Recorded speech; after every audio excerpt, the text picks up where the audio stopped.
Welcome back to FPL Therapy, the weekly podcast hosted by me, FPL Raptor, where each week we are usually joined by a different guest, but I wanted to do one more solo podcast this season. I enjoy doing these every now and again. It's been about 10 game weeks since we've done a solo pod. As always, let me know in the comments. Some people seem to prefer them, some don't. That's absolutely fine as well. Most of the time we do have a guest. But yeah, one final one this season with only 3 game weeks left now, so there is plenty to discuss to hopefully get us as many points as we can across those final 3 weeks. Firstly, just a little bit of housekeeping. Because this is my final sort of solo pod, obviously 2 after this with guests, I would love some feedback for FPL Therapy this season. So it's almost been a full year that we've been doing this now. Have you enjoyed it? What have you liked more than some other things? Are there more types of things you'd like to see instead? Like, how would you improve FPL Therapy? But also, what do you like? What would you like to stay the same as it currently is? I want this to be the best podcast it possibly can be, and your feedback would be greatly appreciated. Also, if you are enjoying these episodes and you enjoy this one today, please do drop a like and subscribe on YouTube, and please rate 5-star on audio as well. This podcast does continue to be sponsored by Club, which is a wonderful free-to-play fantasy football mobile game. We'll talk about that a little bit more later on, but there is a link down below, as always, to download the game. So, the plan for today is to sort of go through game week 35 and what happened in that game week, but with an eye looking forward. So I know this will come out on Wednesday, so you might think it's a bit late to be reviewing the previous game week. All of it is with an eye of what will happen, or what I think will happen across the final 3 weeks, and which players we should be buying. We're also going to discuss which teams are potentially more motivated and have more to play for. We'll discuss the gaps, rotation, and we'll also have a look at captaincy and my plans as well. So for game week 35, the benefit of me recording this on Tuesday is that we obviously know how the entire game week went, because normally we don't get Monday night football. And it was a really good game week for me once again. And I am starting to approach that top 10k. So I'm on 2,410 points overall, with an overall rank of about 15k. And that puts me 13 points off the top 10k. Now, I've said all season, my aim isn't top 10k. My aim was top 50k, and it looks like hopefully I should be able to secure that unless I have a stinking final few weeks. But when I am now 13 points away, I might as well go for it, right? If I drop down to 50, 60k, oh well, so be it. But I would regret, I think, not at least having a bit of a go. And that's what I did in game week 35, actually. I tried to be a little bit more differential with my captaincy, and it did pay off this week. So I managed 57 points in game week 35.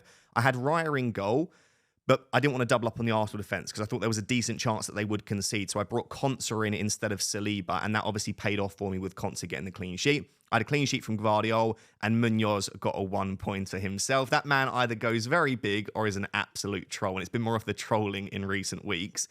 The midfield, there were some decent points in there. So I brought in Brian Mbeumo. He did very well for me, got the assist. I captained Jared Bowen, which is where most of my points came from this week, for an 18-pointer. And then Salah and Rodgers both blanked. Rodgers apparently is only allowed to return when I either sell him or bench him. And I know a lot of people feel that way, but it feels like the returns for Rodgers come from when you least expect it. And in the fixtures where you expect him to do something, he doesn't do as much. So a little bit disappointing. But the alternative was that I played Ismaila Sarr, who also blanked. And then my front 3 was Mateta, Marmoush, and Isak. So blanks for Mateta and Marmoush. Mateta continues to frustrate. And Isak obviously got that penalty and full bonus.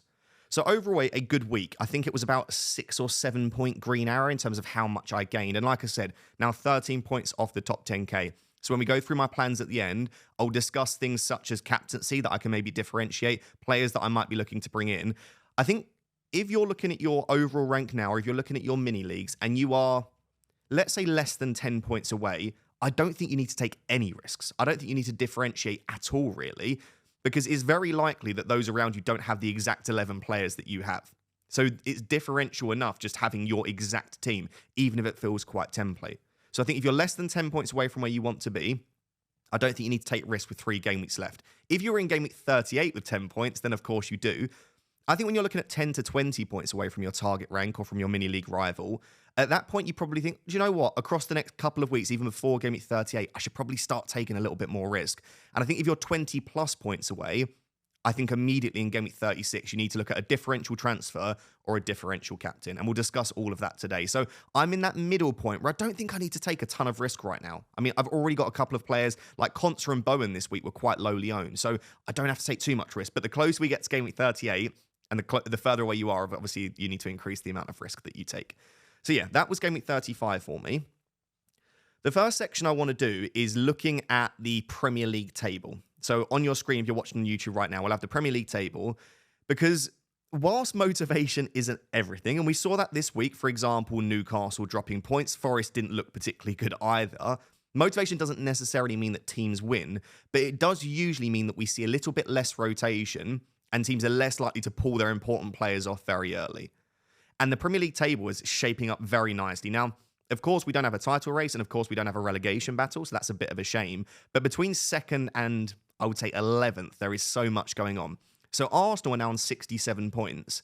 And why that is interesting, we'll talk about how full strength Arsenal actually went in Game Week 35, but Man City are now only 3 points off in 3rd place. Now, their goal difference is slightly weaker. So if Arsenal were to lose again and City were to win again, which is kind of feasible in Game Week 35, Arsenal would still be ahead of them, but then they would be equal on points. It gets even more interesting than that, though, because the Newcastle and Chelsea are just behind on 63 points. So 2nd to 5th is separated by 4 points. That is really, really exciting. After that, we've then got Forest on 61 in 6th, and then Villa in 7th on 60 points. So 7th to 2nd is only 7 points away. We've got internal battles there, right? Because I don't think Villa expect to get 2nd. I don't think they even necessarily want or are aiming for 2nd, but they are very much battling for that kind of 5th place, and they're not far off at all. The other interesting thing is some of these teams play against each other, right? Chelsea in particular, they play Newcastle this week, and then they play Forest in 38. So these are the games to really keep an eye on. How you want to try and go about predicting these games, that's up to you. But there's definitely some excitement there in terms of what we're expecting for the remainder of the season. As well as that battle there, we've also got that battle for sort of, I would say 7th place, but it's really 8th place there. So at the moment in 8th are Bournemouth after that win against Arsenal. They're on 53. You've then got Brentford and Brighton just behind on 52, and then Fulham on 51 points. So again, between 8th and 11th, those 4 teams are separated by 2 points. At the moment, 8th place in the Premier League will get Europa Conference League. That is not guaranteed, but right up until the end, they will be fighting for that 8th place in the Premier League. So there are lots of battles going on. What I do think is interesting is that at the moment, Crystal Palace are 5 points now off of 8th. No, they're not. They're 7 points off of 8th, and they're 5 points off Fulham in 11th. So I think Crystal Palace have probably dropped out of that race for 8th. And obviously, because they've got the FA Cup final, I believe that's where most of Palace's focus will go. We'll talk about Palace a little bit later, because if they have dropped out of that race for 8th, and I think they probably have, given it 7 points off of Bournemouth, we probably will see a little bit of rotation in Game 36 and 37.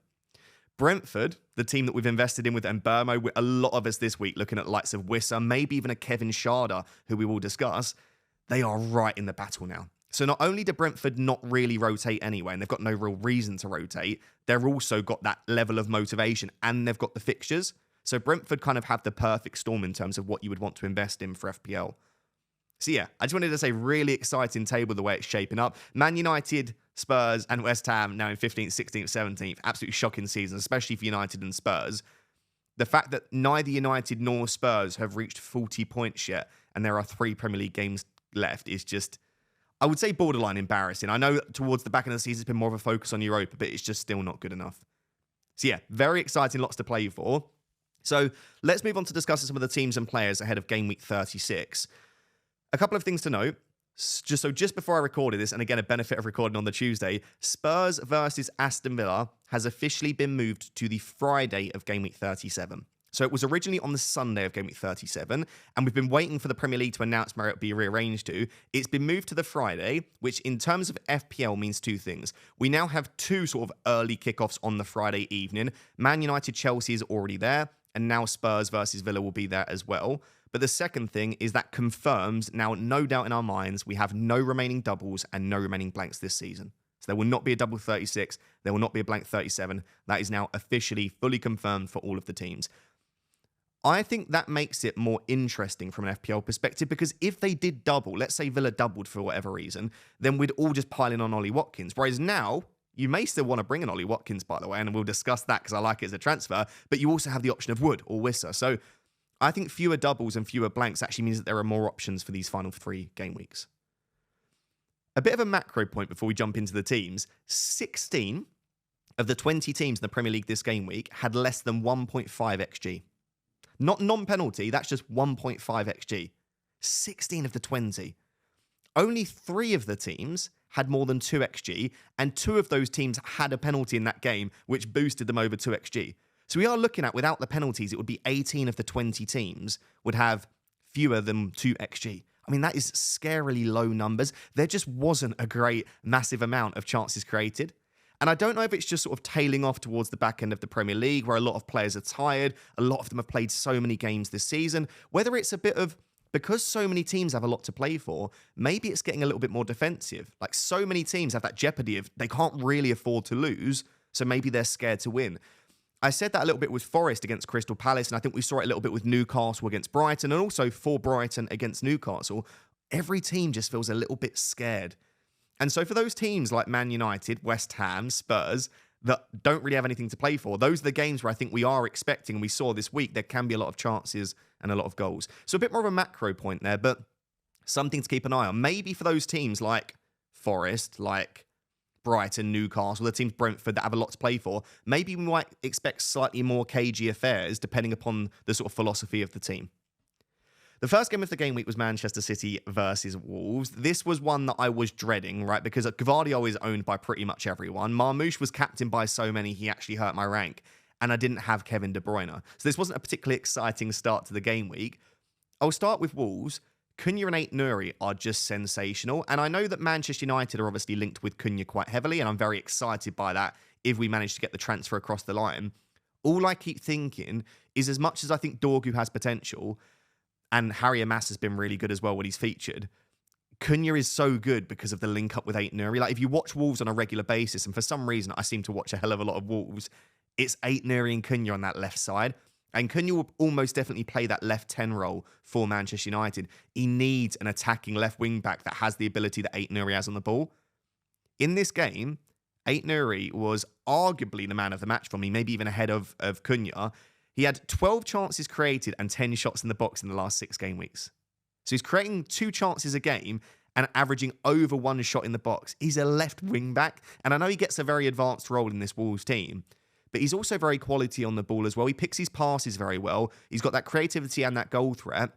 From an FPL perspective, other than maybe Josko Gvardiol, just because City are a very decent defence at the moment and they've got the fixtures too, other than Gvardiol, I might say that Ait-Nouri is my favourite defender to own across the last 3 game weeks because he's got what you want. Wolves aren't a bad defence. They showed this here. They don't concede that many chances, but also Ait-Nouri is virtually a left winger in this system, sometimes even a left forward. So yeah, I really like the idea of Ait-Nouri for the final 3. If I am forced into a defender transfer, he is probably top of the list for me. Strand Larsen obviously wasn't in the squad. The fact that Strand Larsen wasn't in the squad meant that Cunha pushed into that sort of more central role. Now, he never will be, and in this game he wasn't an out-and-out 9. He didn't just stand up front like Strand Larsen often does, but it did mean that he had a bit more centrality, which meant that at points he was able to get on the ball a little bit more in those dangerous positions. His total XG, though, wasn't that high. I mean, actually, Wolves only accumulated 0.4 XG. So whilst Ait-Nouri hit the post and Cunha hit the post, they didn't create tons of high-quality chances. And this comes back to the same thing of me saying, I think Man City are defending at a very decent level right now. Even across the season, by the way, when you look at total XGC, City are a top 5 defence, but especially recently, they've just stepped it up a little bit. On Josko Gvardiol, we started out at centre-back. It was actually the only game, I would say, this season where Nico O'Reilly has had a bit of a stinker. He didn't perform at a particularly high level, and he was subbed off before the 60th minute. When O'Reilly was subbed off, it then pushed, I think it was a Kanji came on for him. It could have been someone else, but it pushed Josko Gvardiol into left-back. And as soon as we saw that, he was back up there in the positions that O'Reilly has been picking up. It would be very harsh from Pep to drop O'Reilly after one poor performance, but if we see Gvardiol in a left-back role against Southampton, he's a genuine captaincy shout, but I just don't know that we would know that before the deadline unless we got a leak to say that Gvardiol was in a left-back role. But anyway, he's a very, very good option regardless, because if he plays at centre-back, he's been very good for baseline bonus. Obviously, the key point here was that Marmoush wasn't very effective. He was actually playing in a right 10 role. I think it's only the second time this season we've seen Marmoush out in that sort of right wing, right 10 role where he's playing off the right, because it was Doku on the left. And I was actually watching Above Average, and big shout out as always to the boys over at Above Average. And Adam was saying that he did a bit of research on the pod, and Marmoush has only played in that right wing role 14 times in his career. And according to, I think he was looking on Transfer Market, but according to that, he's not scored a single goal out there. every time I see Marmoush in the right channel, it just looks a bit awkward because I'm not saying he's got a poor left foot, but he's right-footed, right? So if he cuts in on the left, we saw it actually in this game. He took a shot on his left foot. He probably should have passed it to KDB, but it just looked a bit wayward. He just looks like a player. It's a bit like when we see Marcus Rashford on the right. He's a player that likes playing on the left, playing in those sort of left channels, cutting in and shooting with his right foot. So as soon as you see him out on the right, you just knew that he wouldn't be particularly effective in this game. There are a few people that are suggesting that, again, he might not even be on penalties. Like, if they get a penalty in the final 2 games, could De Bruyne take one? Absolutely. Could Gundogan still take one? Yes, he could. The other thing is, with De Bruyne in the squad, Marmoush hasn't been taking set pieces. I'm not saying that I expect Marmoush to be benched against Southampton. If you had to ask me now, I would predict that he starts. But the fact that he was moved out to the right, he played almost like a bit part player. Doku was very effective on that left wing. Kevin De Bruyne has taken all the set pieces. He's playing in this sort of false 9 role. If Marmoush is seen as a bit of a squad player at the moment rather than that guy, and he wasn't viewed in this game as that guy for them, the talisman, then I could see a world where his minutes are quite reduced across the final 3 game weeks. The other thing to chuck into there is that obviously Haaland is back. So he was back with the squad. Do I expect him to start against Southampton? Again, probably not. I would expect it to once again be Kevin De Bruyne as the false 9 with Marmoush probably back on the left, and we could see someone like Bernardo Silva on the right. But this is a game where you could definitely start Haaland and give him 60 minutes. At the point of the Southampton game, he would have been back in full team training for around a couple of weeks, maybe like 14, 15 days. It's a possibility. So I just think there's a bit of uncertainty around Marmoush now. We don't have confirmed penalties. He's not on set pieces. His underlying data continues to be pretty decent in the sort of medium to long term across the last 6 to 10 game weeks. But you do want a little bit more. We'll discuss later. You've got the likes of Wissa, Wood, Watkins, even Cunha himself, all look like great options for the final 3 weeks. If I was in a position where I was really chasing, I'd be tempted to sell him. I truly would. But it's Southampton. So if we get a leak, or if you think that Marmoush starts, even if you're chasing, even if you're 40 points behind your mini league leader, it's still a bit of a difficult sell for me ahead of Southampton. So what would I do? I would hope we get a team league. So again, Man City, because there is no early kickoff, they're part of the 3 p.m. kickoff. So technically, Man City are one of 3 or 4 early kickoffs. And we do often get team leaks for Manchester City from a few accounts. So make sure to tune into my deadline stream on the FPL Raptor channel. If I get any news, which we have for the last couple of games where Man City have been the early kickoff, then I'll share that with you. If we get a leak that Marmoush doesn't start, he is categorically a sell. Because then not only is he in minutes risk, but he also has all of the other issues we've discussed. And if Marmoush doesn't start, it probably means there's a good chance Haaland does. So that's the real discussion point here. If we get a leak that Haaland starts, what do we do? Because I think a possibility is selling Salah down to a cheaper midfielder, and that could be a number of midfielders as we'll discuss.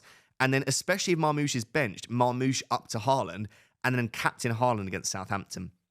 So there's a lot of ifs, buts, and maybes. There's lots of things that need to happen here, because if Haaland starts but Marmoush also starts, I don't love the idea of selling Marmoush. In that case, I'd probably rather sell someone like a Mateta or an Isak. All eyes on Manchester City throughout the week. Let's see if Pep gives us anything. Let's see if we get any injuries in training or anything which will push our hands into a specific player coming in. But I think one of Marmoush, KDB, Haaland, as we'll discuss a bit later, they're all potential captaincy shouts this week. We just need to try and know who will start. I think that's it then in terms of Man City and Wolves. But yeah, Cunha and Ait Nuri for the final 3 game weeks, I really, really like. Ait Nuri in particular because he's so nailed. Cunha, I think, will start the final 3 games, especially if Strand Larsen's out, which I don't think we've had an update of as of yet. And then all of those Man City assets that I discussed could be good. And I don't mind the idea of moving off Marmoush, but I don't think I'd want to do that without a leak. I think if he starts Southampton, it could be a bit of a poor move, in my opinion, to move him on. The next game was Aston Villa versus Fulham, obviously the first game on Saturday.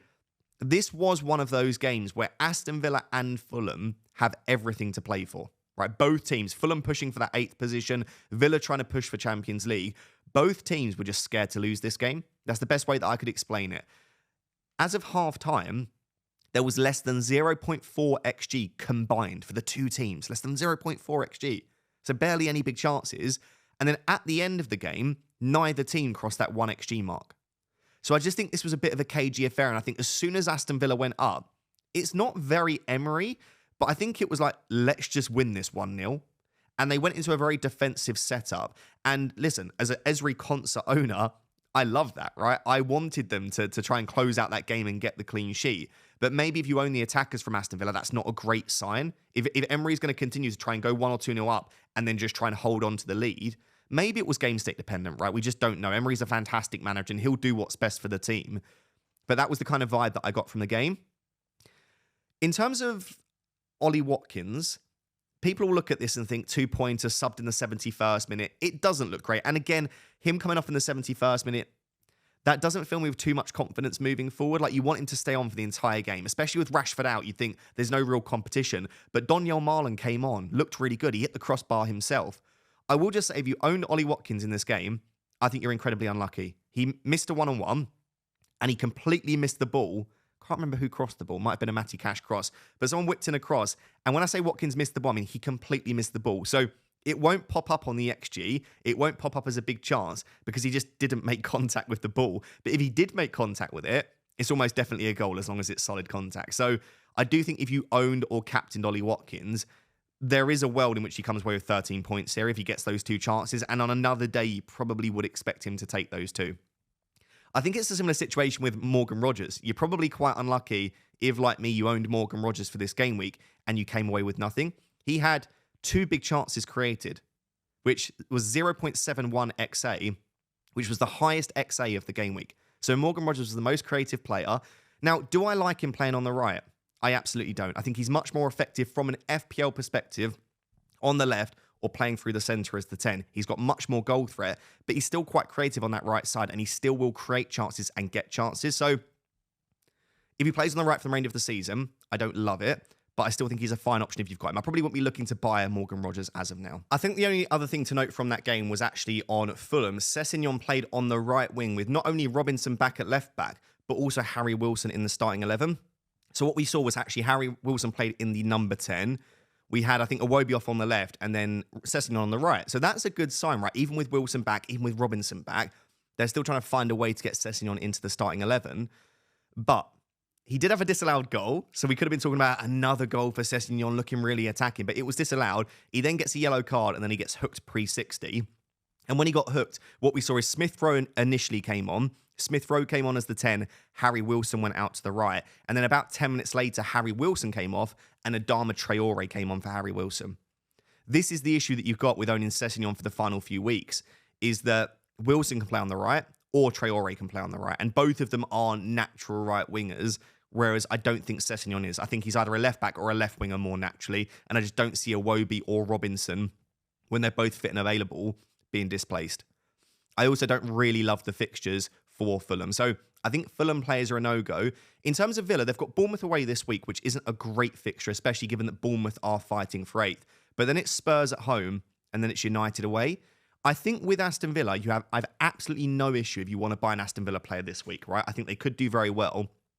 But for me, the entry point for Aston Villa, and maybe we'll discuss them more in Game Week 37, is that Spurs at home fixture.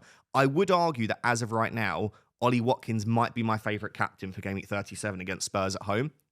There are other options that week, but given that Spurs are rotating, given that they've got nothing to play for, given that it's at Villa Park where we know that Villa are a much better team there, it just screams Ollie Watkins captaincy. And again, if you've got Morgan Rogers, I'd absolutely be keeping him for that game.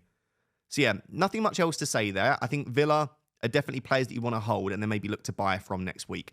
The next 2 games were, I don't want to say nothingy games, but when Saturday 3 p.m. you've only got 2 games and they are Everton, Ipswich and Leicester, Southampton, there's not tons to discuss from an FPL perspective, but starting with Everton 2, Ipswich 2, I actually love the fixtures for both Everton and Ipswich for the final 3. So Everton have Fulham, Southampton, Newcastle. Ipswich have Brentford, Leicester, West Ham.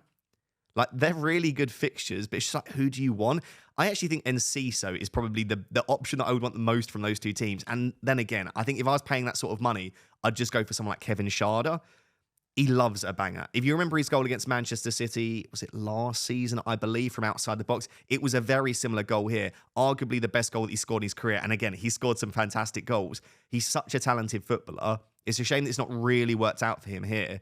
But with the fixtures against Brentford, Leicester and West Ham, if you really wanted a massive punt, I don't massively dislike Enciso. But again, he's 5.4 million. I would just be going for Kevin Schade at that point. In terms of Everton, I just don't think you can go there now. I know that they didn't do particularly well against Ipswich from a defensive perspective, but if you were going to target Everton, it was probably the defence. And if you're going to target their defence, you wanted the Ipswich and the Southampton games. You don't want to miss one of them. And we've seen here that even though Everton aren't a bad defence, fixtures don't necessarily mean that you'll definitely get a clean sheet. So do I fancy bringing in Pickford or O'Brien for the final 3 weeks? Not overly. Like, if you've got them, you keep them and you start them in at least 2 of these games. But it's just not a valuable use of one of your free transfers. Obviously, Dwight McNeil got the goal. So again, if you're looking for a midfielder that's, again, I would just go for Kevin Schade. If you're looking for a cheap midfielder and you don't want to go in C, so you don't want to go Schade, at that stage, I would probably go for maybe someone like McNeil if you want to target the fixtures. But yeah, a bit of a nothing game in terms of FPL. I wouldn't be looking at their assets. And even more of a nothing game was Leicester 2, Southampton 0. I thought Leicester over the last 10 games have probably been the poorest team in the Premier League. A lot worse for me than Southampton. We've actually seen a couple of signs from Southampton, but this just goes to show that Southampton probably across the season have been the worst team in the league. Like, Leicester were relatively dominant in this game. The big talking point is that Vardy scored his 199th goal for Leicester. It feels inevitable that it will reach 200. Now, in which game week that will happen, I've got no idea. I think he'll absolutely fancy doing it against Nottingham Forest. I wouldn't say that Forest and Leicester are rivals or that it's a huge derby, but there is a bit of something there. They are quite close in terms of both in the Midlands, relatively close in both in East Midlands, I think.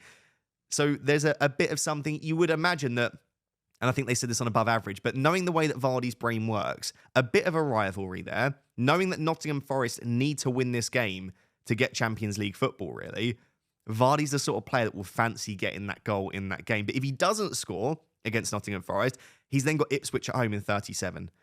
I'm not going to buy Jamie Vardy this season. I'd rather go for Wissa, Wood, Watkins, or just keep Marmoush, Isak, Mateta, right? There are so many good forwards to own at the moment. Even Ilston, 38. These are players I'd rather own. But if you are nostalgic, you like a bit of narrative bias, and you need a player for game week 37, Vardy against Ipswich at home certainly isn't a bad option. But in terms of anyone else in the game, not interested in it from Leicester or Southampton. I would just say, if you've not seen Jamie Vardy blowing the referee's whistle when he went down injured, it was brilliant. So the referee went down with an injury, which wasn't the good part. I hope he's recovering okay. But as he was down, he had his whistle in the air, rolling around on the floor, and Jamie Vardy grabs his whistle and blows it. And then after the game, he said that the reason that he blew the whistle was because Southampton were about to go on a counter-attack, and he wanted to stop the play. And he knew if the whistle was blown, technically the play has to stop. So yeah, that's just classic Jamie Vardy. Jamie Vardy will be a big miss in the Premier League. So if you want one final romantic story of Jamie Vardy, I don't hate it. On to 2 teams which do probably have still a part to play for us in the final 3 game weeks, and that's Arsenal 1, Bournemouth 2.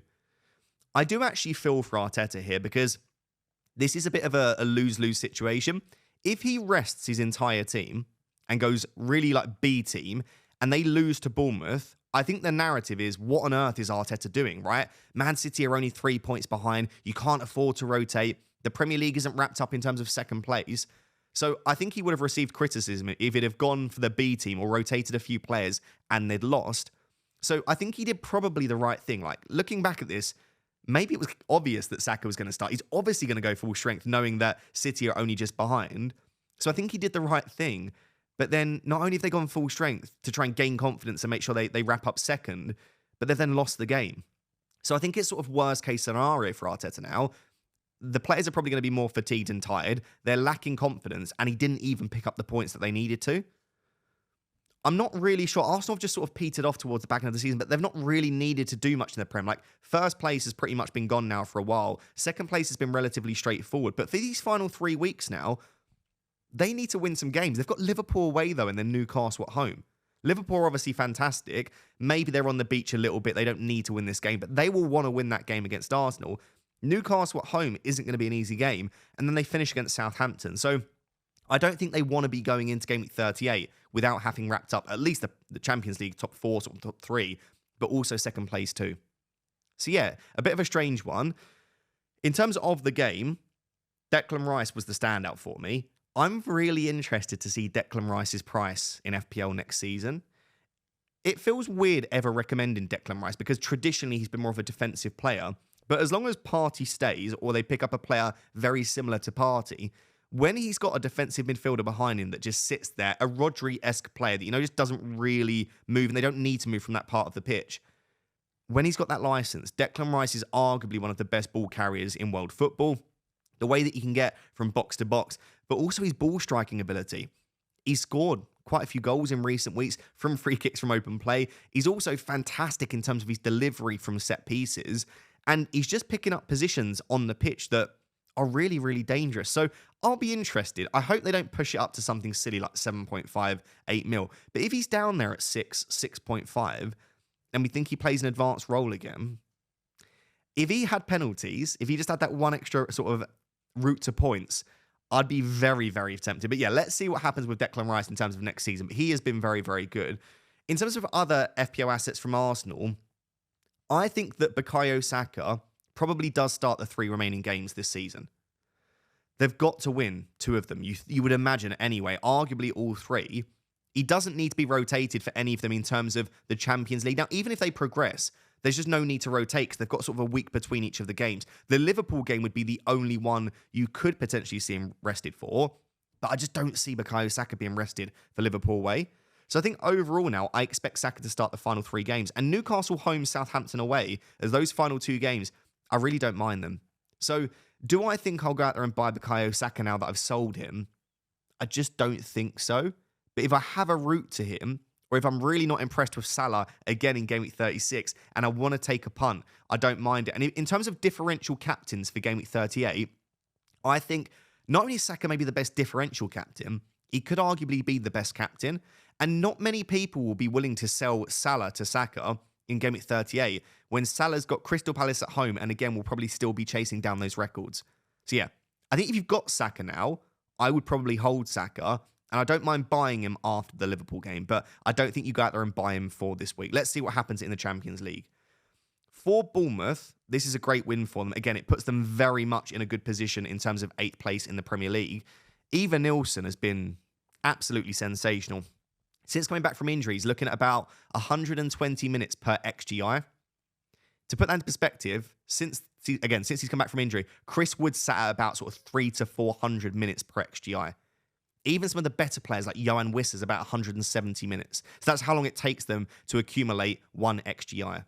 So even Nilsson is just getting loads and loads and loads of big chances. If he was on penalties as well, let's say he was on penalties ahead of Cliver, next season, I would say Eva Nilsson is top 3 or 4 players for me in terms of potential to be in my Game Week 1 team without seeing what Bournemouth do in the transfer market, without seeing what the fixtures look like. Eva Nilsson's for me is a player that I've definitely got my eye on. I just hope again that they keep his price a little bit lower. Let's say like 7, 7.5. I'll be very, very tempted in him. But as of for the final 3 game weeks, I don't love the fixtures. Right, they've got Aston Villa this week. We spoke about Aston Villa have everything to play for. I know Bournemouth do too. Then they play against Man City away.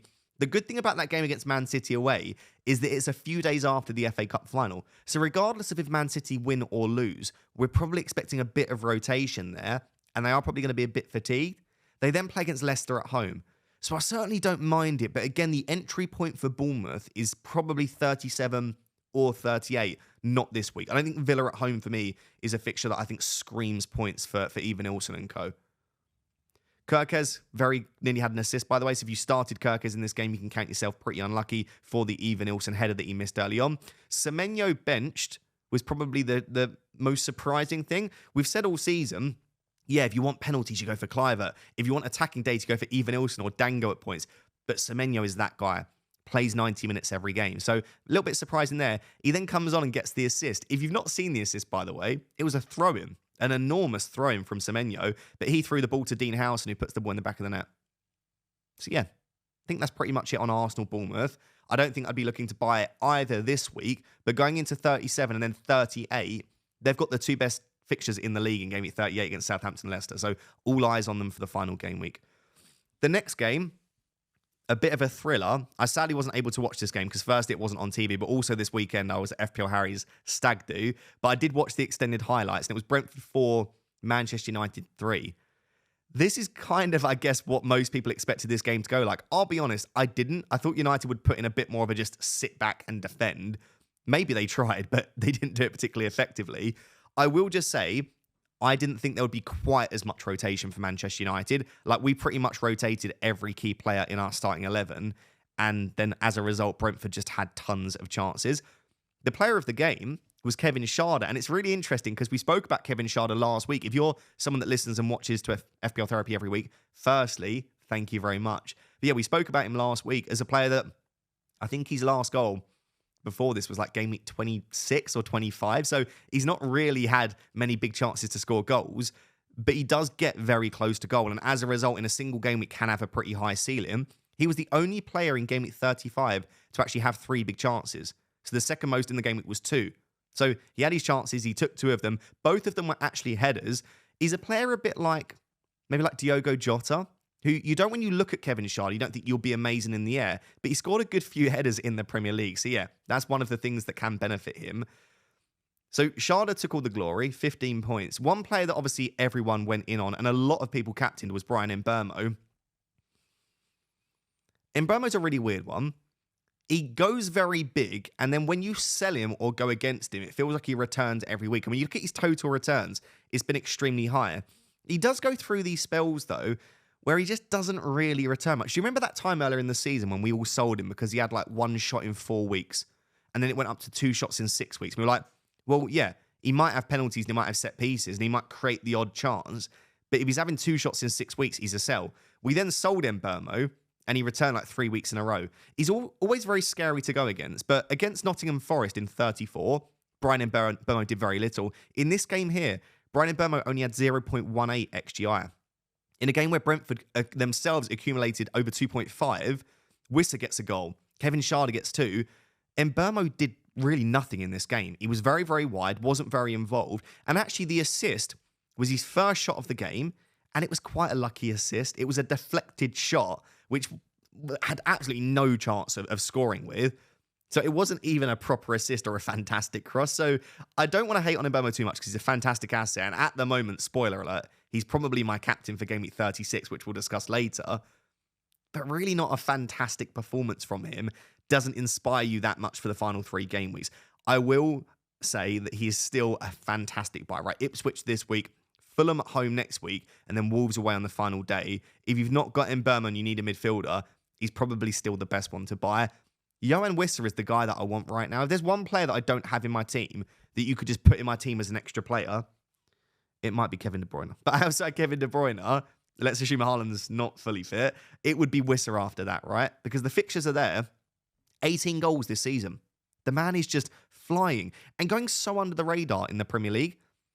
I remember FPL, maybe like 10 days ago, they put a tweet out saying, who do you think is the most underrated player in FPL this season? And there were lots of great shouts there. Let me know who you think is the most underrated player. Someone that continues to deliver every week, but is never that highly owned and no one really talks about. I don't know this for sure, but I am 90% sure that there has been no point this season where Wiss has been like over 50% effective ownership. I can't really remember. Like, has there ever been a point where you're like, oh, Wiss is battering my rank, like so many people have Wisser, or that he's a genuine captaincy shout? Do many people ever, any week, look at Wisser as a captaincy shout? We just don't. Now, I think there's a couple of reasons for this. Bryan Mbeumo being in the team, if Wisser is ever a good transfer in, or Wisser is ever a good captaincy shout, Bryan Mbeumo's arguably a better one because he has decent goal threat, maybe not as high as Wisser, but higher creativity. He's on set pieces, and he's on penalties. So if I ever look at it and think there is a fixture where Wisser's a good captain, Bryan Mbeumo always feels like a better captain. So that's one thing, but also he doesn't have penalties. And I think sometimes we slightly overplay penalties, right? He's got 18 goals this season without penalties, but captaining a penalty taker is always massive. Like this week, Isak gets a penalty, scores it. Cole Palmer gets a penalty, scores it. Without the penalties, they blank. So it does always feel nice captaining a penalty taker. But as a result, Wiss is just so underrated. In the last 4 games, he's got 34 points. So yeah, if there's one player that I feel like I really would want, it is Johan Wisser. And in a similar way to Bryan Mbeumo, he's a bit of a flat track bully. We'll discuss that when we move on to captaincy because Mbeumo is the flat track bully. But both of them against these weaker teams, they just accumulate so many chances. This is the best fixture to target if you're looking at an entry point for Brentford. So if you want an Mbeumo and you want a Wisser, you have to do it this week. Like Fulham and Wolves after that aren't bad, but at that point you have really, for me, missed the boat with Brentford. So I would argue that they are top 3 to 5 transfers this week would be Mbeumo and Wisser. Again, we'll discuss captaincy a little bit later. Ahmad scored a goal off the bench. Great to see Ahmad back, especially if you're a United fan, but he's another player where if he can have a good pre-season and he looks fit, I don't think his price will be that high because of the injury. Like, if it continued the form that we saw before he picked up the injury, I think his price would have been sky high. But I think because of the injury, especially if he doesn't have a strong end to the season in the final couple of games, FPL will probably price him slightly too low. At that point, as long as he's playing in an advanced role and not playing wing back, I think we've got a seriously good FPL option. And I want to just say, this isn't really FPL, but just well done to Garnacho. I think he had another really decent game. He's really improved across the last 6 to 8 weeks. There is still a lot missing from his game. He's not a good finisher. I think he's a little bit too greedy at points. His decision-making is just, I think, quite poor. I don't want to say footballing IQ, because that sounds like a massive insult. But, you know, like, and it's a bad comparison to make because he's one of the best players in world football. But Lamine Yamal, if you put him in the same positions as Garnacho, just always makes the right decision. Sometimes it's to pass. Sometimes it is to shoot. Sometimes it is to try and win a foul. But I just feel like Garnacho often, in good positions, makes the wrong decisions. But recently, there's been a lot more that I like to see from him. So yeah, Garnacho had an excellent game. Not an FPL option. Don't buy Man United players. Whatever you do, please don't buy United players. But Brentford players should be top of the shopping list. I think that's pretty much it there. Brighton Newcastle was the next game. This was in a very similar way. I think Fulham, Villa, and Brighton Newcastle were the two games where it was like, oh, these two teams just, they don't want to lose this game. They can't afford to lose the game. And I think that's why it petered out into a bit of a 1-1.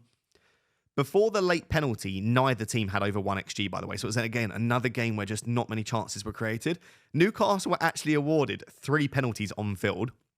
The first 2 were both correctly, for me, overturned by VAR. That's why VAR should be there, to overturn the penalties that weren't. So one was outside the box, one was just a bit of a dive there. I just want the consistency, right? As long as we get the consistency and we get VAR implemented in that way, that is the benefit. Because otherwise, you've got 2 penalties there given against Brighton that just shouldn't have been.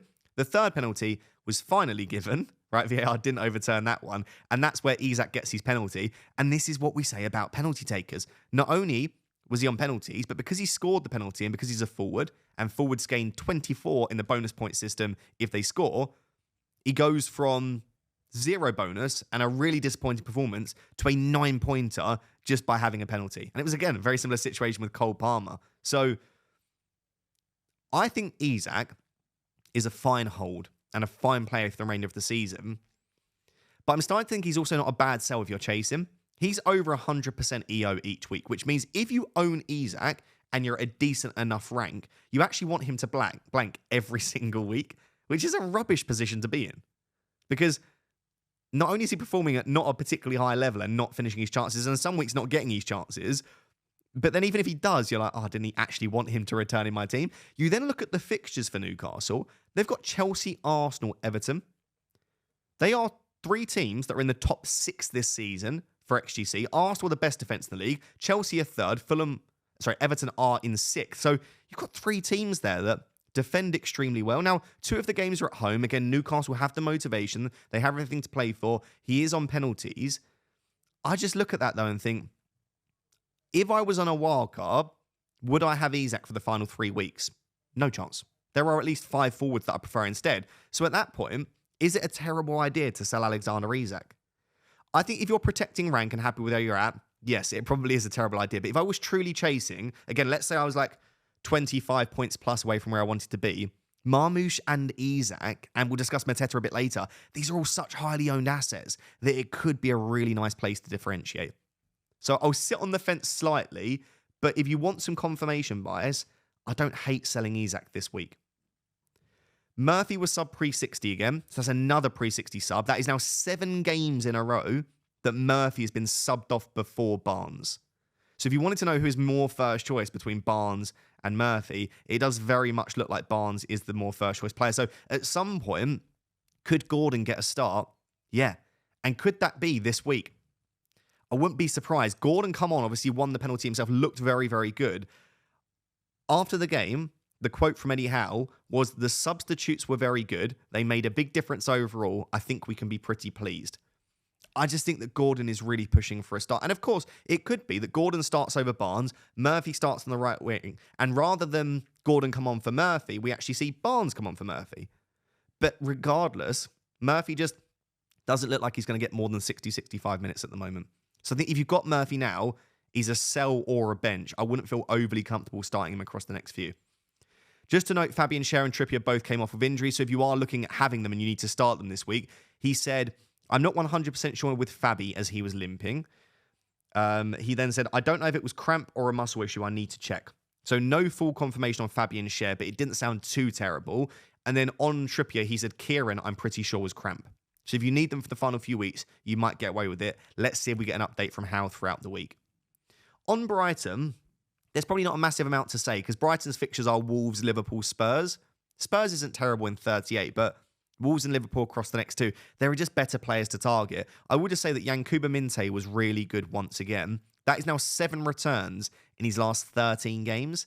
And again, not a player that I'd want to own this season, but along with Eva Nilsson, maybe Ahmad, I'm starting to just paint a picture of players that I might want for next season.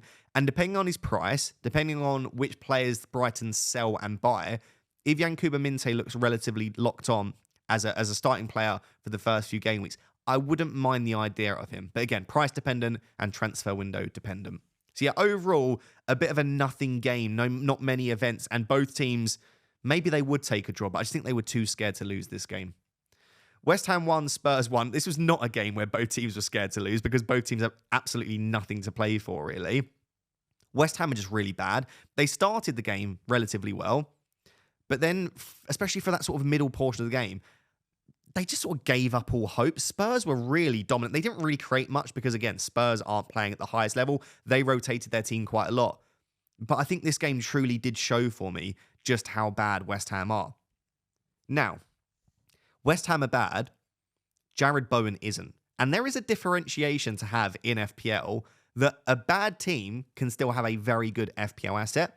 He loves playing against Spurs, scored once again, took his goal incredibly well. I think it was relatively poor from Vicario, but took his time, slotted it through the legs. He also missed a massive chance in the second half, which was a good save from Vicario at that point. But it was a glancing header, and he would have had a tap-in at one point where I think it was Wan-Bissaka across the ball, and it hit Ben Davies' left arm. I don't think it was a penalty in all honesty, but if his arm was tucked in a little bit more, it probably would have landed at Jared Bowen's feet. He had the 3rd highest non-penalty expected goals of the game week as well. So I was a Bowen captainer, so maybe a little bit of bias here.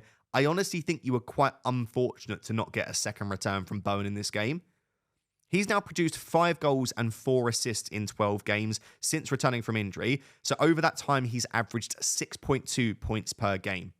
He's now at 10 goals, 10 assists in the Premier League this season.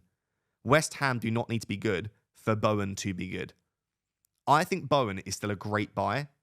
He's low-owned enough that it's a bit of a defensive move because Bowen was already, let's say, I think he was about 30 to 40% effective ownership at some ranks. So he was already quite high. He'll probably go up to about 50, 60. So I don't think it's a massive differential bringing in Jared Bowen now, but he's also not highly owned enough where it's like you're not going to gain from him. Like if you bring in Brian Mbeumo now, you're gaining nothing. In fact, again, if you don't captain him, you'll lose something. And Bowen, you'll still probably gain, I think, at least 30 to 40% of his points. He's got United this week, which feels great, right? United are off to Bilbao on Thursday. So you've got United this week. You've then got Forest. Is it Manchester United? I literally should know this, shouldn't I? Man United. It is at Bilbao, the second leg, isn't it? No, it's at home, of course it is. It was Bilbao the first leg. So not having to travel to Spain, but they have the second leg at home. And so Manchester United this week is then Nottingham Forest at home. So their final home game of the season. And then it's Ipswich away. Overall, those are 3 great games. Nottingham Forest have been defending really poorly, as we'll discuss in a second. United aren't a particularly good defence. And then Ipswich is a great game to finish the season.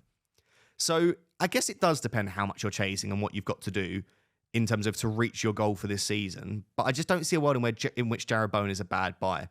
One player that I do like outside of Jared Bowen is actually Wan-Bissaka.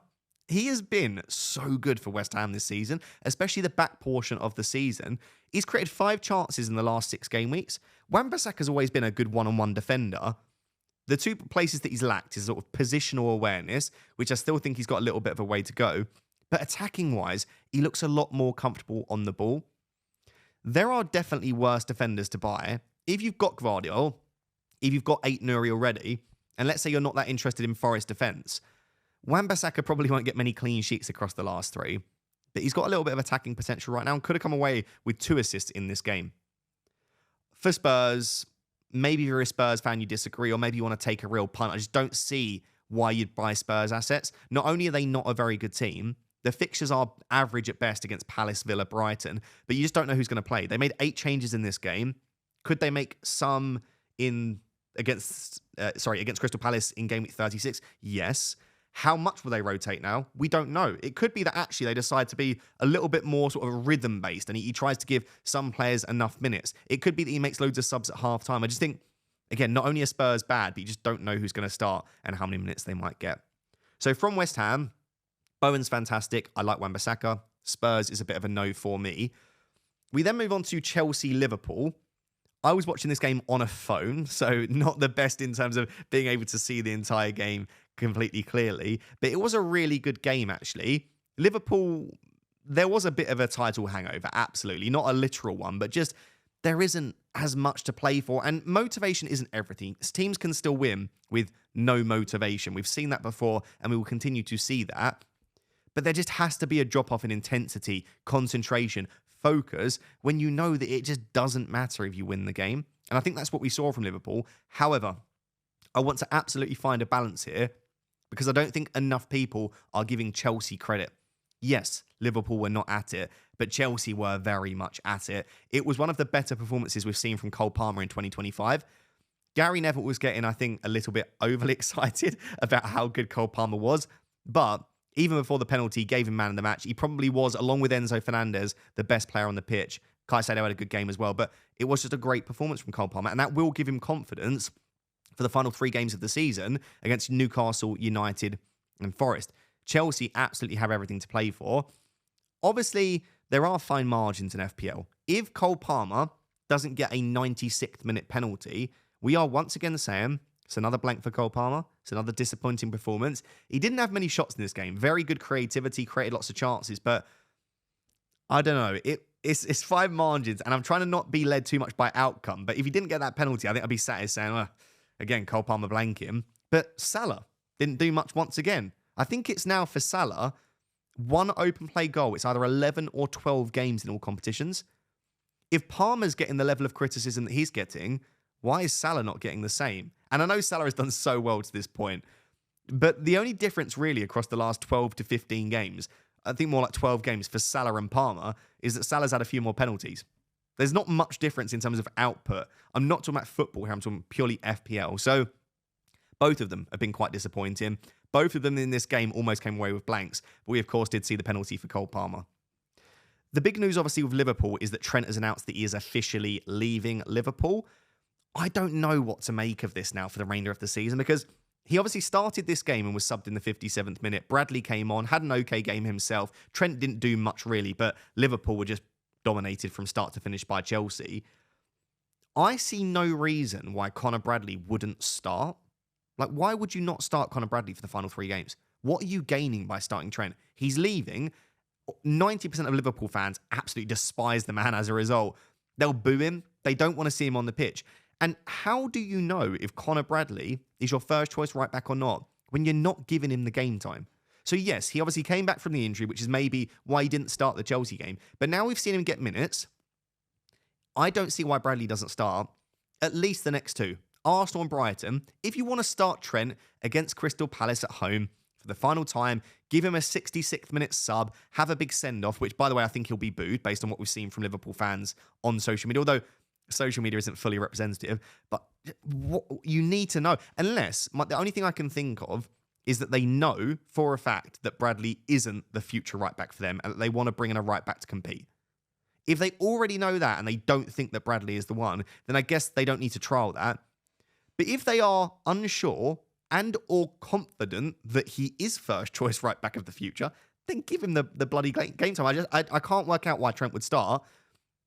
But let me know if you're a Liverpool fan and you disagree. Maybe you think that he does. Maybe all that Slot is thinking is, I play my best players. Trent is a better player than Bradley. Therefore, Trent will play. Maybe it's that simple for Arne Slot. We'll have to wait and see. If Bradley starts against Arsenal and Trent gets very limited minutes, I've got Bradley in my team. So then he becomes a decent start potentially against Brighton. I wouldn't be looking to buy Liverpool players right now, whether that's Salah, whether that's Diaz, who, by the way, was on the bench, whether that's Konate, Van Dijk, Konate, also on the bench. There's just going to be a bit more rotation. They've not got the same motivation and intensity, and they don't even have the best fixtures. Game week 38 is the only week I'd be tempted if we get a leak that one of them starts against Crystal Palace at home. Obviously, the Monday night game was then Palace 1, Forest 1. We waited for this one. I was pretty disappointed. It was another game where Forest were just pretty awful defensively. Even outside of the penalty, they conceded over 1.5 XG in this game. They're just not a good defence. So I was looking at the data. Across the last 6 weeks, they are 18th for both XG and XGC.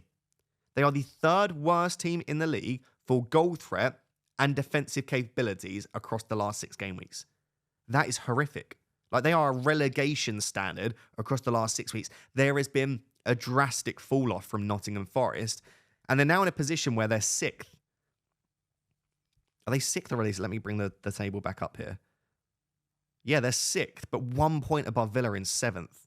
They're 2 points now behind Chelsea and Newcastle. They've dropped to 3 points behind City, and they are much lower on goal difference than all of the teams above them. It's getting to the stage where it is must win, but I just don't know if they have it at the moment. Like, every game has been must win for the last 4 or 5 games, but they just don't seem to have that same ability to keep teams out. And when they create the chances, they're just not really taking them. I find it difficult, though, because this week they've got Leicester at home. And whilst Leicester have just come off the back of a 2-0 win, and maybe they're playing with that freedom, they know they're relegated now, it's still such a fixture to target. I don't mind, despite the really poor defensive data. Across the last 10, they're 17th for XGC. Across the last 6, they're 18th. So they've been pretty poor defensively for a little while now. I still don't mind buying some like a Nico Williams or a Milenkovic. Nico Williams takes set pieces, which is great because you have that additional assist threat. And Milenkovic is brilliant from set pieces. I know Murillo's the one that got the goal in game week 35. But I think Milenkovic and Nico Williams would still be fine buys just because of that Leicester game. But then after that, I don't really fancy a clean sheet against West Ham or Chelsea. And in fact, I wouldn't be surprised if Leicester score, as we spoke about with Jamie Vardy. Chris Wood's a very interesting one. On paper, Chris Wood is top 3 captaincy options for game week 36. Don't know what game week we're in anymore. He's a top captaincy shout for game week 36. I know across the season, Chris Wood's data has never been great. And a big criticism of content creators is you need to watch football. Football's played on grass. That's fine. Across the season, though, he's still maintained about a 0.4 XGI, and his conversion rate has been extremely good. Across the last 9 games now, in none of those games has he had over 0.26 XG. That's 9 games without over 0.26 XG. So as much as his conversion rate is fantastic, and as much as he's on penalties, and his minutes are usually very good, you kind of do need him to get slightly more big chances than that. At least one big chance a game would be good, and then he can take it. He's not even really getting that at the moment. So, the big question, we spoke about Wissa earlier. We just spoke about Wood there. If I was choosing afresh this week, would I bring in Chris Wood or would I bring in Yohan Wissa? This is more difficult than it probably should be, especially for a data-driven manager like me. If you look at the data, there is no world in which you pick Wood ahead of Wissa. But there are things to consider. Wissa has got a great fixture this week against Ipswich, but Chris Wood's is a better fixture against Leicester at home. So fixture-wise, I do prefer Chris Wood's. Minutes-wise, they're very similar. Chris Wood is also on penalties, which is massive, because again, with Palmer and Isak, we saw it this week, you get a penalty, you don't have to play well, you score it, you can come away with 9 points. So that's great. And he is a better finisher. I think Wissa's finishing has improved quite a lot this season, but Wood does have the best conversion rate in the Premier League this season. So when you take into account all of that, I do think it becomes a lot closer. There is something about me which just thinks that Chris Wood might be a better captaincy shout than Wissa. And I think it's the penalties I always come back to. So who will I bring in this week? At the moment, because I'm looking at maybe bringing in a forward this week, I am leaning Yohan Wissa ahead of Chris Wood, just about. But I think this is probably a little bit closer than maybe it should be if you look at the data. I think if you're not that convinced by penalties, and you don't love penalties as much as me, Wissa is the guy to go for. In terms of discussing other forwards in this game, Mateta, so disappointing once again. 75th minute sub had very little impact on this game. Like, just when I was watching, it's just like he wasn't even in the positions that you want him in. There were a couple of crosses that went in from Munoz at one point. Ismail Assar whipped one in. Mateta just wasn't even in and around. You know when a player's playing with confidence and scoring goals and they just feel like they're always in the right place? I didn't get that feeling here. Eze and Sarr were both much better. Both should have come away with more. I know Eze was maybe fortunate to get the penalty ahead of Mateta, but we knew that it could be either of them. He hit the woodwork, obviously, I think like the 86th minute too. Could have had an assist as well. Eze, unfortunate not to come away with more. And Ismaila Sarr had over 1 XGI in this game. He really, really should have come away with more himself too. Eze and Sarr just feel like better owns at the moment than Mateta.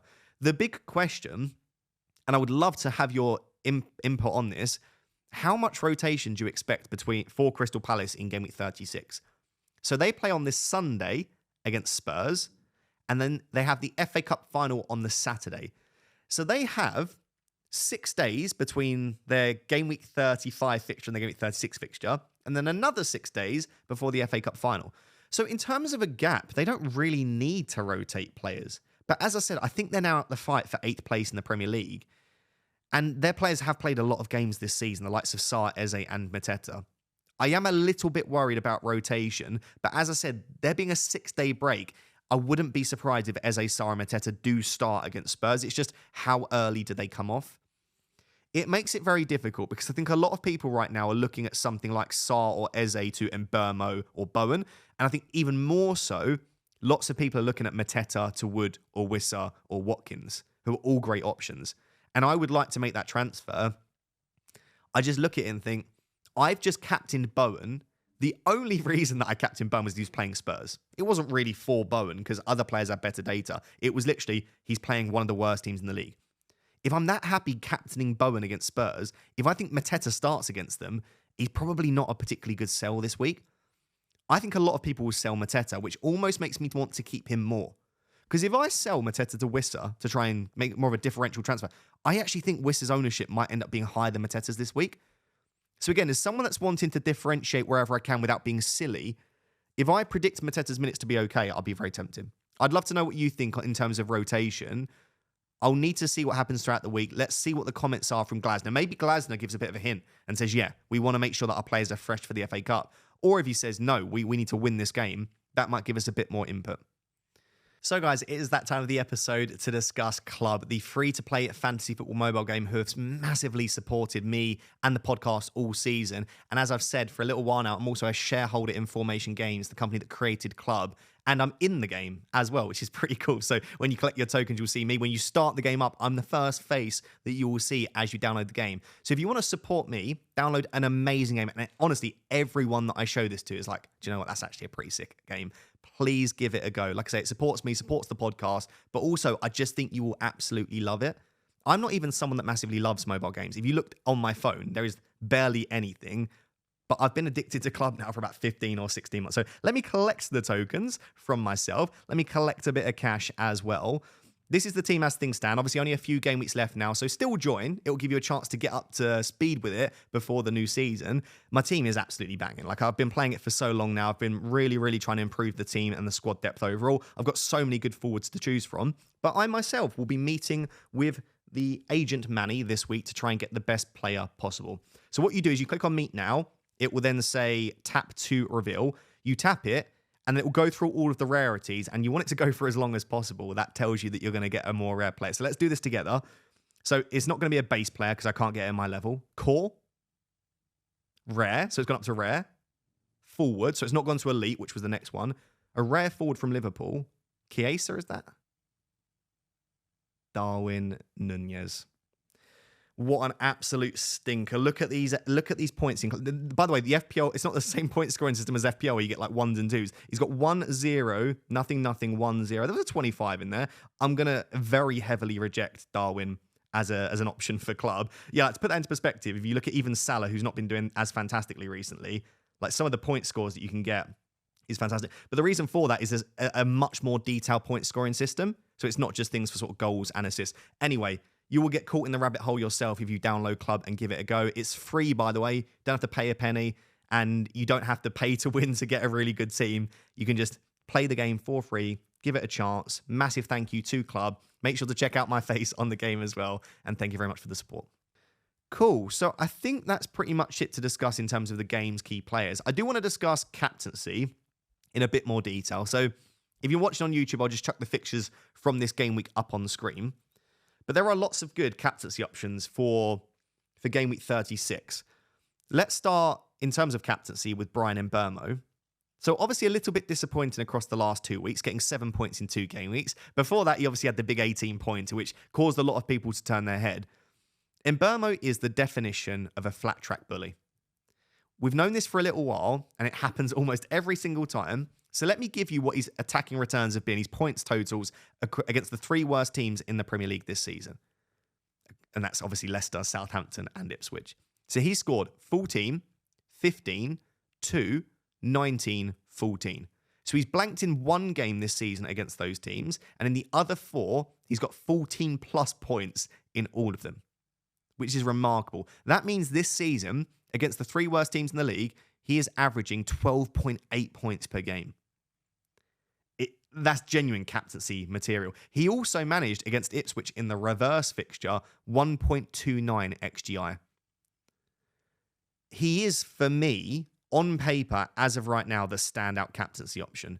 Now, if you really believe in form, you might say across the last 2 games, he's not looked as good. Wissa's looked a little bit more better. Honestly, Wissa is a fine, brilliant alternative captaincy shout. But as I said, because of the set pieces and the penalties, I just always feel like I would prefer to captain Mbeumo over Wissa. So I guess it depends. Do you take into account the last 2 games? Do you take into account traditional stuff like historical data? Do you take into account matchups? Like, you need to think about what is important for you in terms of a captaincy decision. But for me, at the moment, my armband is on Brian Mbeumo. If not on Mbeumo, I do like Wissa if I bring him in. I also think Chris Wood is a great captaincy shout, despite the lack of returns, despite the poor underlying data, because it's because it's Leicester. And fixtures quite often are more important than data and form.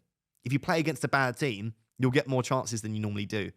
So I wouldn't be surprised if Forest do put a statement winner here against Leicester to try and gain that confidence and to go for the jugular. And Chris Wood, therefore, as a result, is a fine captaincy option.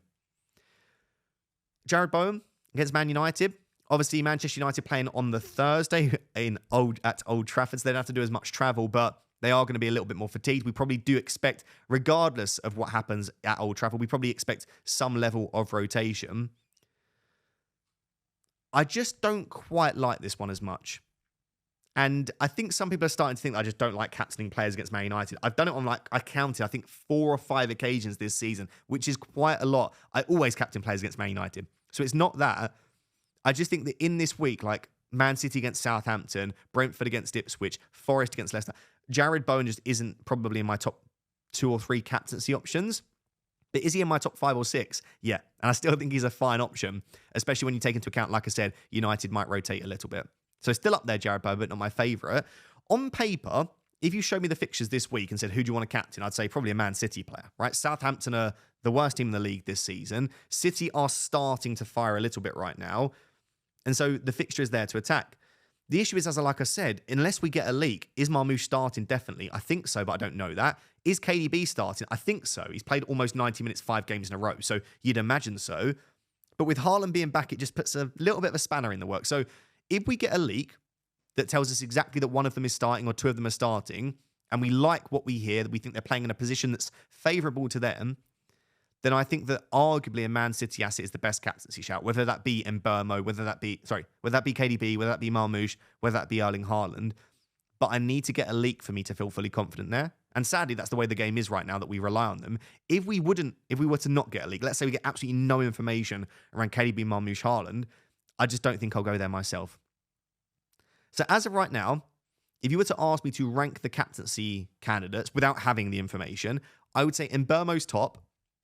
I would then say KDB second, and then probably Wissa Wood in sort of joint third. If you were to push me right now, I'd go Yohan Wissa because I expect Brentford to score more goals, and then Wood in 4th.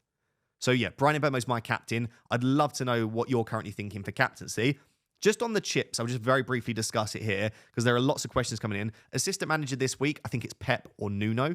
There is no good assistant manager candidate for the table bonus. The only one is maybe McKenna, but do you think Ipswich will beat Brentford? I just don't. I think Brentford will beat them quite comfortably.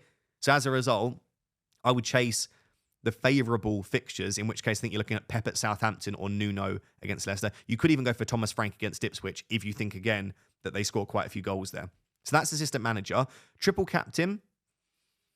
All you need to do is look at who you're going to captain across the next 3 weeks and which one have you got the most confidence in. So just look across the next 3 weeks, look at the fixtures, think, who am I captaining each week? For me, I think it'll be something like Mbeumo this week, Ollie Watkins in game week 37 against Spurs, and in 38 it'll be Salah or Saka.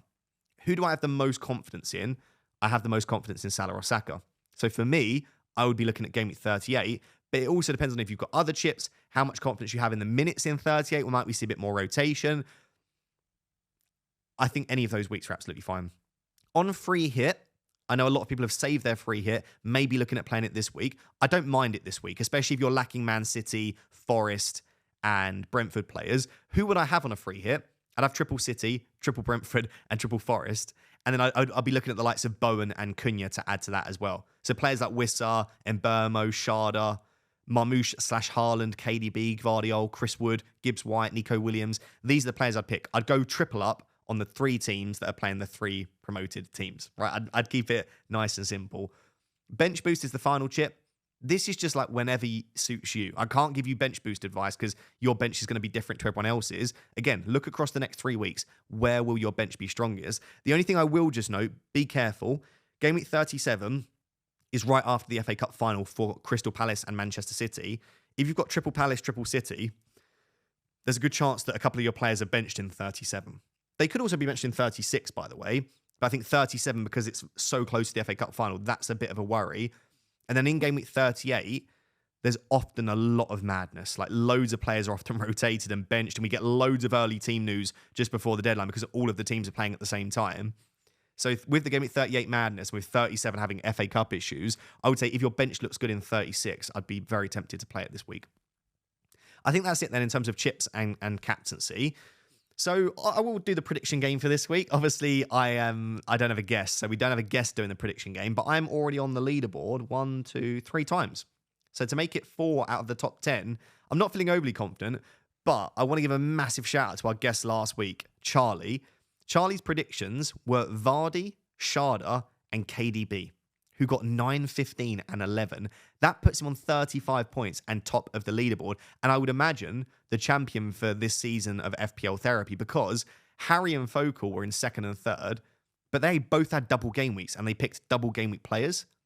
So Charlie had technically 3 fewer fixtures and still absolutely smashed it out the park. So yeah, 9, 15, and 11 for his 3 picks, 35 points. That will take some beating at any point in a single week. So big shout out to Charlie. So who are my predictions for this week? As of me recording this, Kevin De Bruyne is 9.7%. So I can actually have and sneak in Kevin De Bruyne as a differential. And really, he is still a differential amongst most ranks. He was at about 30% for my ranks. So 70% of people don't have him. That's enough of a differential. So yeah, I think Kevin De Bruyne is that player in 36 against Southampton away. If you don't own him and you've got a route to him, he's a great captaincy shout and a great asset. Do I know that he starts the next 3? I don't. But for this game, I would expect him to start Southampton. The second player that I've gone for is actually Mohamed Kudus, playing against United. I know it's difficult to pick a player playing against your own team, but I just know that we're just not overly great at the moment. And based on what we saw in 35, maybe there's going to be more rotation than I thought in the Premier League. I actually think Kudus has been a little bit unfortunate not to get a couple more returns in recent weeks. He's not playing at a particularly high level. I know there were rumours of him being off in the summer. But if I'm looking for a differential this week, lots of people have Jared Bowen. Not many will have the likes of Paquetá and Kudus. I could have gone for the penalty taker, but I've gone from the player that from open players just showed a little bit more. And then the third and final player, I was going to choose Elanga or Gibbs White, but I've actually gone for Nico Williams. Forest defence, as I said, have not been particularly good across the last 10 game weeks, but Leicester are not a particularly good team. And I like that Nico Williams has attacking threat from open play, takes set pieces, and as a home fixture against Leicester. So I just feel like he's got the possible clean sheet, possible assist threat from open play, and a possible assist threat from set pieces too. You could definitely see a 12 or 15 pointer coming for Nico Williams at some point. So those are my 3 differentials. Let me know who yours would be for Game Week 36. And then so the only final thing to discuss then is just my team for Game Week 36. So I've got 1 free transfer. 2.4 million in the bank, because obviously I sold Saka for Mbeumo in 35. So let me read it out for those of you on audio. At the moment, I've got Areola in goal with Raya on the bench. My back 3 is Saliba, Gvardiol, and Munoz. My midfield 4 is Salah, Brian Mbeumo captain, Ismaila Sarr against Spurs, and then I've got Mbeumo as my vice at the moment against United. And then my front 3 is the very template and very frustrating Isak, Mateta, Marmoush. On the bench, I've got Raya as my backup goalkeeper. I've then got Rodgers, Konsa, and Bradley. So without transfers, some of the dilemmas I've got this week, do I start Areola or Raya? Do I start Konsa or Saliba? I think I want to probably start one Arsenal defender because I still think they're a very good defence, regardless of if we think there'll be rotation, regardless of if Liverpool rotate themselves. I just think that they've always got a decent defence. And we saw in the Chelsea game, they are a little bit lacking just that cutting edge. So one feels good, two feels a bit unnecessary. So it'll either be Areola and Saliba or Raya and Konsa, I think will be the combos I go for. The other thing I need to think about is, do I want to start Rodgers? So as of right now, I've got Sarr and Mateta in the starting 11 with Rodgers on the bench. Now, if I sell Mateta or Sarr, then I'll have even fewer players to choose between. But it's basically like, do I want to squeeze Morgan Rodgers in? We know that Villa traditionally are better at home, so it's an away fixture. And we know that Rodgers has been a bit disappointing in terms of output, but he is still getting chances and creating chances. And like I said, his returns are very unpredictable. This feels like a game where you could imagine that Morgan Rodgers would return. But unless I think the Palace players don't start, Spurs away is just a better fixture than Bournemouth away. So those are the things to think about. In terms of transfers and players that I'm looking to bring in, defenders, I think it would be Ait-Nouri or Nico Williams. They're the two that I'd be looking at. I'd probably lean Ait-Nouri, but I just don't see myself using a defender transfer. My defense doesn't look great this week, but I just don't fancy using one of my remaining free transfers on a defender, as much upside as I think they might have. In 38, if I were to make a defender transfer, at that point, it may well be Milos Kerkez because they've got Leicester at home. But yeah, defenders, I just don't see a move. Honestly, midfield, I don't see a move. I know Ismaila Sarr might be a bit of a minutes risk, and he's been very disappointing in terms of output. I can bench him in any given week for Rodgers, and then my other three midfielders are Salah and Burmo Bowen. The only midfielders I'd be tempted by is Saka, especially in 38 against Southampton, and then Kluivert, especially in 38 because he's got Leicester. So maybe in 38, I might make a move to buy Saka or to buy Kluivert, but as of right now, I don't see a midfielder transfer. So the forward line, that's where I want to make transfers, right? I've got Wissa, Watkins, Cunha, Wood, and Haaland all on my watch list. I'd love to own all five of these. The three Ws are probably the most likely to come in for me, which is Wissa, Watkins, Wood. I think Watkins can wait. I think game week 37 against Spurs is where I'd like to bring Watkins in. So something like Isak or Mateta or Marmoush to Watkins in 37 feels nice. Which then brings it back to Wissa versus Wood versus Cunha, or maybe Erling Haaland if we get a leaky starts. I think Wissa is the most likely to come in for me at the moment. And I think it's probably Mateta is more likely to be sold than Isak. But this week, I think I prefer Mateta's fixture. I think he'll start. So I'm looking at something like Isak or Mateta to Wissa. If we get a leak that Marmoush doesn't start, that's perfect. That's best case scenario because it means I don't have to try and choose between Isak and Mateta and I can just sell Marmoush instead. I have also just toyed with the possibility of just rolling. Like, I don't need to make a transfer this week. Could Mateta, Sarr, Rodgers outscore the likes of Saka, Kluivert, Wissa, Watkins, Wood? Yes, they absolutely could. And a lot of people be selling the likes of Ismaila Sarr and Mateta this week, and they've got a great fixture. It just comes down to my prediction of the expected minutes. So these are all the things to think about. As of right now, the team looks pretty good. I won't be taking a hit this week unless we get a leak that Haaland starts and I want to go there. But let me know what you think of my plans. And that is it. That is FPL Therapy for this week. Hopefully you haven't minded the FPL Therapy solo pod too much. Let me know what you think of solo versus guest. Let me know if you like me occasionally chucking in a solo podcast. And as I said at the start, please do for me if you can. Just give me a bit of feedback down below. Positive feedback is as nice as negative. So if there isn't anything that you want improved, just say they've really enjoyed it. If there is stuff that you want improved, please tell me as well. Like if there's certain more types of guests, like more eye test guests, more psychology guests, more people that are outside of the FPL scene. Do you want longer episodes? Do you want shorter? Do you want different graphics? Do you want different discussions? Do you like it when we go through game by game, or do you like it more when we do more of a preview where we look ahead? Like, what do you want to see from FPL Therapy? I'd like to shape it around the feedback that you guys give me. Other than that, please make sure to rate 5-star if you listen on audio. Please make sure to like and subscribe if you're watching on YouTube. Until next time, for the final 2 episodes, we will have guests. Thank you very much. Bye-bye.